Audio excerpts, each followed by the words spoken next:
Doctor Ashok Kumar Mittal. धन्यवाद महोदय कि आपने आज मुझे एक ऐसे विधेयक पर बोलने का अवसर दिया जो भारत के 140 करोड़ नागरिकों के जीवन, सुरक्षा और भविष्य से जुड़ा है।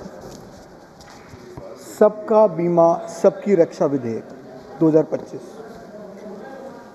सुनने में ऐसा लगता है सर कि जैसे सरकार ने हर नागरिक को एक सुरक्षा कवच पहना दिया या पहनाने जा रही है और बीमा पे जो भी खर्चा आएगा वो सरकार वहन करेगी, सरकार सहेगी।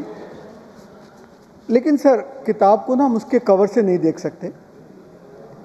यदि सरकार कोई खर्च ही नहीं कर रही इस पर एक तरफ, और दूसरी तरफ जो इंश्योरेंस कंपनीज हैं वो क्या करती हैं उसके बारे में मैं थोड़ा सा आपको बताना चाहूँगा।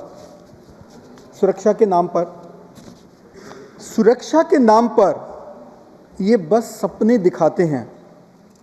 जब होती है बरसात ये छाता छीन लेते हैं, जब डूबने लगते हैं हम तो ये शर्तें गिनाते हैं।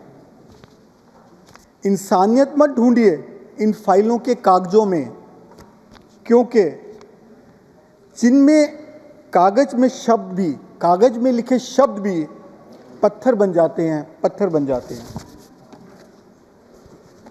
सर इस विधेयक के टाइटल में और कंटेंट में जमीन आसमान का अंतर है। ये वैसे ही है जैसे जब इंश्योरेंस पॉलिसी बेची जाती है, लुभावना बातें की जाती हैं, लेकिन जब क्लेम लेने जाते हैं तो उसके फाइन प्रिंट्स दिखाने शुरू कर देते हैं। तो ऐसे ही जब इस विधेयक के फाइन प्रिंट्स पर मैं जाता हूँ तो ये पता लगता है कि जो ये विधेयक है बीमा के लिए नहीं है, सबकी बीमा सबकी सुरक्षा के लिए नहीं है। इसका मेन उद्देश्य फॉरेन डायरेक्ट इन्वेस्टमेंट को 100% करना है और विदेशी कंपनियों को लाभ पहुंचाना है। तो 2000 में फॉरेन इन्वेस्टमेंट 26% हुई, 2015 में 49 हुई, 21 में 74 हुई। सर अब मुझे नहीं समझ आता, जब 74% इन्वेस्टमेंट से ना किसानों का भला हुआ, ना गरीबों का, ना ग्रामीण क्षेत्रों का, तो ये 100% करने से क्या चमत्कार हो जाएगा? सर आंकड़े झूठ नहीं बोलते। इतनी एफडीआई आने के बावजूद भारत में जो बीमा की पहुंच है 3.7% है, जबकि जो वर्ल्ड वाइड जो एवरेज है वो 7% है।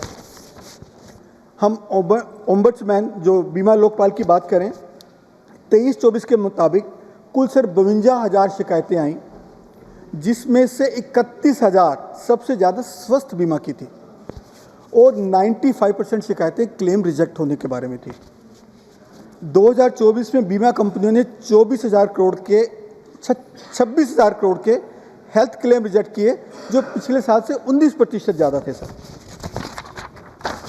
हम कैग की रिपोर्ट की बात करें 2023 की, उसमें पाया गया कि 7.5 लाख बेनिफिशियरी एक ही मोबाइल नंबर से जुड़े हुए हैं, एक ही नंबर से। सर ये सिस्टम और में भ्रष्टाचार का जीता जागता सबूत है। सरकार कहती है कि नई बीमा कंपनियों के आने से किसानों को फ़ायदा होगा, पर सर इनकी अपनी सरकार के राजस्थान के कृषि मंत्री श्री करोड़ीलाल मीणा जी ने कहा कि वहाँ 122 करोड़ रुपए का फसल बीमा घोटाला हुआ, 1,70,000 लोगों को कोई क्लेम नहीं दिया गया। सर सरकार किसानों की आय दुगनी करने की बात करती है, बहुत बढ़िया है, पर सर उनका सुरक्षा कवच का तो बजट ही आधा कर दिया। अब सर महोदय मैं इसके कुछ खंडों पर, क्लासेस पर चर्चा करना चाहूँगा। सर क्लास 7 के अंतर्गत इसमें क्लास 3A को जोड़ती है, जो 100% विदेशी ऑनरशिप को अनुमति देती है। सर हम बात करते हैं आत्मनिर्भर भारत की, पर ये तो विदेशी निर्भर भारत हो गया जी। सर क्लास 71 बड़ी खतरनाक, सर थोड़ा ध्यान से देखें फाइन प्रिंट्स में। केंद्र सरकार किसी भी विदेशी कंपनी को बीमा अधिनियम के किसी भी प्रोविजन से छूट दे सकती है, लेकिन भारतीय कंपनी को नहीं। सर ये कैसा न्याय है?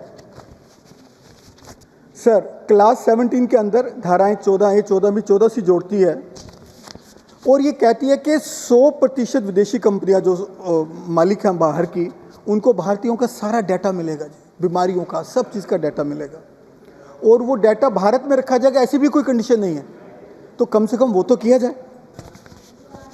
सर यह बिल सबका बीमा की एक धारा 27 को क्यों बदल रही है? सर सबका बीमा की बात कर रहे हैं, लेकिन धारा 27 को बदल रही है, जिसमें निवेश की प्राथमिकता सोशल ऑब्लिगेशन से हटाकर इन्वेस्टमेंट फ्लेक्सिबिलिटी कर दी गई है। सर ये कैसा इशू है सर? LIC जो हमारी है उसको कमज़ोर करने की कोशिश की जा रही है, उसमें स्टैचूटरी उसका करेक्टर था, उसको एक नॉर्मल कंपनी में बदला जा रहा है सर।